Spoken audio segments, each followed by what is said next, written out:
কে গো? কে গো? কে গো? কে? কে গো? কে গো? কে তুমি? কি? আমি কেউ না। রুদ্রিক দাস। নমস্কার বন্ধুরা, শুভ সকাল। তোমরা সকলে কেমন আছো? আশা করি তোমরা সকলে খুব ভালো আছো। আমার উপহার ইন ভিলেজ ব্লগে তোমাদের সকলকে স্বাগত জানাই। সকালবেলায় একটু বাইরে বেরিয়েছি, দেখো সকালের আকাশটা। আজকে কিন্তু এখনো রোদ ওঠেনি, এখনো যদিও 8টা বাজেনি, কিন্তু এখনো রোদ ওঠেনি। দেখো একটু গুমোট গুমোট গরম। আর এই যে আমার ভাগনা বাবু দুষ্টুটা, কি করছো তুমি? কি করছো? ও কিন্তু কারুর কথার কোনো রেসপন্স করে না।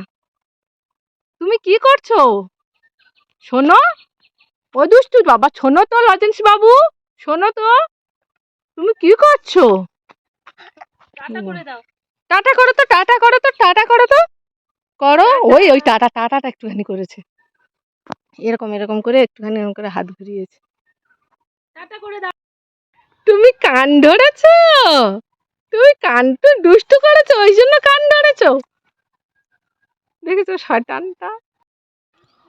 টাটা টাটা টা। ও আচ্ছা আচ্ছা আচ্ছা।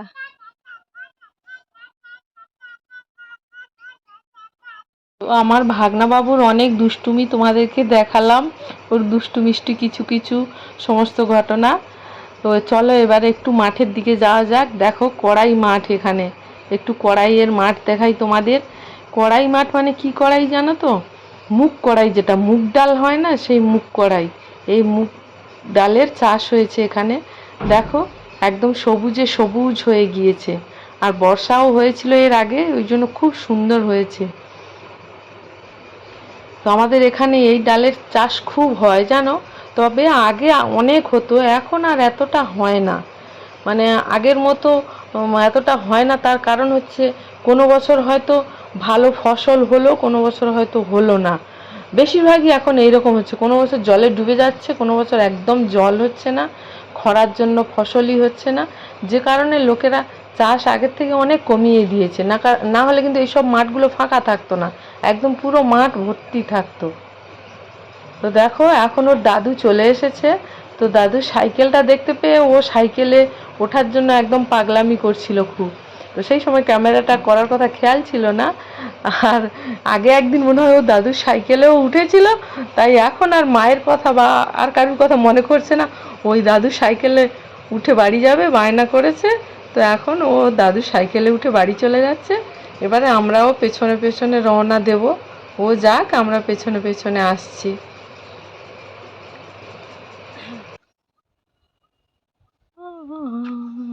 এই ফুলটার কিন্তু সেন্ট আছে, সেন্ট পাচ্ছ শোনা? আমি পেয়েছি বলে ওই জন্য বলছি। অল্প হালকা গন্ধ আছে। সাদা না, কিন্তু এমনি রঙ্গন ফুলের সেন্ট থাকে না, কিন্তু এটা সাদা বলে মনে হয়। আর মৃদু মৃদু বাতাস বইছে না, ওই জন্য খুব সুন্দর সেন্ট আসছে। ওই মাছ যাচ্ছে, মাছ রাস্তার ধারে সাদা রঙ্গন ফুল ফুটেছে, তো হালকা হালকা বাতাস বইছে আর খুব সুন্দর সেন্ট লাগছে। তো রাস্তার ধারে ফুলগুলো এত সুন্দর হয়েছে, ভাবলাম তোমাদেরকে একবার দেখিয়ে দিই। আর এখানে দেখো একটা বড় বট গাছ আছে, তার তলায় কার্তিক ঠাকুর, মানে ওই কার্তিক পুজোর সময় যাদের বাড়ি সব কার্তিক পুজো টুজো হয়, সেই কার্তিক ঠাকুর পরে এসে আর ওরা ওই বট গাছ তলায় বসিয়ে দিয়ে যায়, ঠাকুর বসে আছে। তো চলো অবশেষে আমরা বাড়ির দিকে রওনা দিয়েছি, ওরা এগিয়ে গিয়েছে, এখন আমরা যাচ্ছি বাড়ির দিকে। না হলে আবার ও বাড়ি পৌঁছে গিয়ে কিন্তু কান্না শুরু করে দেবে, কারণ তখন মা যায়নি সঙ্গে, নাহলে আবার দেখা যাবে ওই সাইকেলে করেই ওকে আবার ফিরিয়ে আনতে হচ্ছে। মানে বাবার আর মা মানে ছাড়া ও আর কাউকে বিশেষ একটা বোঝে না আর কি, এটাই হচ্ছে ব্যাপার। তো ওর একটা ব্যাপারও আছে, সেটা একদিন আমি বলবো তোমাদেরকে নিশ্চয়ই। আজকে এখন বাড়ি যাচ্ছি, চলো। তো বাড়ি যেতে যেতে দেখো আমি তোমাদের সঙ্গে কোথায় আবার দেখা করাচ্ছি। দেখো রাস্তার ধারে এখানে করবী ফুল ফুটেছে। আজকে রাস্তার ধারের ফুলগুলো তোমাদের দেখাবো। এখানে সেই হলুদ হলুদ করবী ফুল হয় না, সেই করবী ফুল ফুটেছে রাস্তায়, কি সুন্দর, সেটাও একটু তোমাদের দেখিয়ে দিলাম। আর এখানে একটা খেজুর গাছে দেখো অশ্বত্থ গাছ একদম আষ্টে পৃষ্ঠে জড়িয়ে আছে, কিভাবে একদম নিচ থেকে আষ্টে পৃষ্ঠে জড়িয়ে ধরেছে গাছটাকে। আর গাছটার ওপরের দিকে তাকিয়ে দেখো কত খেজুর ধরেছে। এটাকে আমরা খেজুর কুল বলি। এখন সবুজ হয়ে আছে, কিন্তু আর মাসখানেক কি মাস দেড়েক পরে বা মাস দুই পরে মনে হয় পেকে যাবে সব। তো এখানে মাঠের এখানে একটা মন্দির আছে জানো তো, মন্দিরটার নাম হচ্ছে মা কার্গিলেশ্বরী মন্দির। তো সেই মন্দিরটা ভাবলাম তোমাদেরকে একবার দেখিয়ে দিই।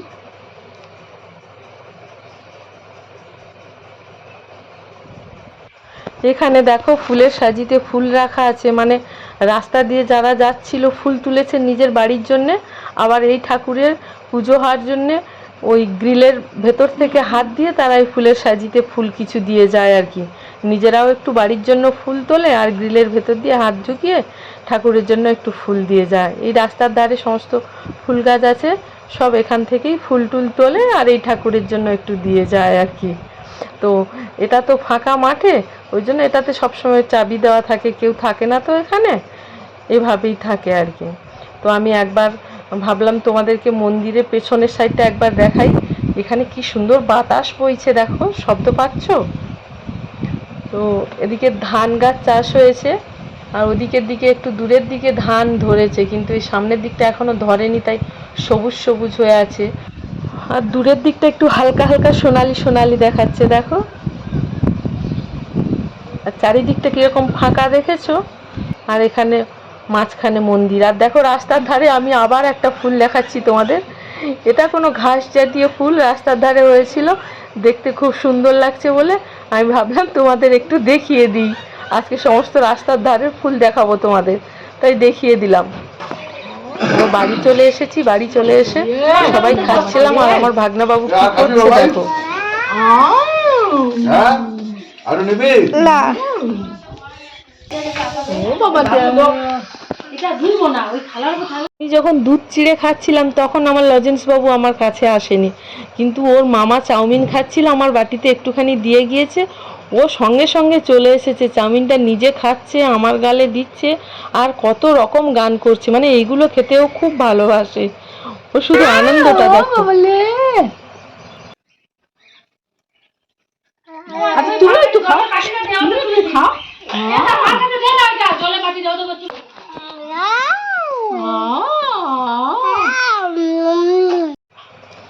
আবার আমার ছেলে ছিল ওখানে, তো তার দাদার গালেও দিচ্ছে ও, হুম হুম করে গান করে করে।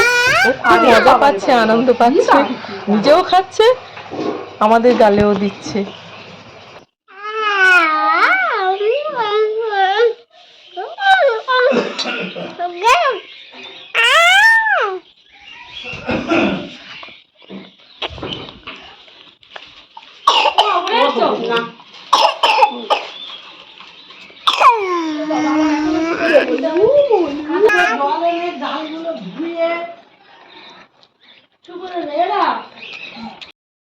তো এবছর আমাদের গাছে একদম সজনে ডাঁটা পাড়া হয়নি, আর বেশিও হয়নি। যে কয়েকটা হয়েছে আজকের পাড়া হবে বলে এই আশা হয়েছে, পাড়া হচ্ছে, ওই সিঁড়ি লাগিয়ে গাছের ওপর উঠে ওই সজনে ডাঁটা পাড়া হচ্ছে। আমার ভিডিওটা আজ এই পর্যন্ত। তো আমার ভিডিওটা যদি তোমাদের ভালো লেগে থাকে তাহলে প্লিজ প্লিজ লাইক শেয়ার এবং সাবস্ক্রাইব করে দিও। যারা দেখছো অথচ এখনও সাবস্ক্রাইব করনি তারা প্লিজ সাবস্ক্রাইব করে দিও। আর বড়দের জন্য রইল আমার প্রণাম, ছোটদের জন্য রইল আমার অনেক অনেক ভালোবাসা ও শুভেচ্ছা। টাটা। তো আজকে মোট এই সজনে ডাঁটা পেড়ে বাড়ি আনা হয়েছে, এই তোমাদের দেখিয়ে দিলাম।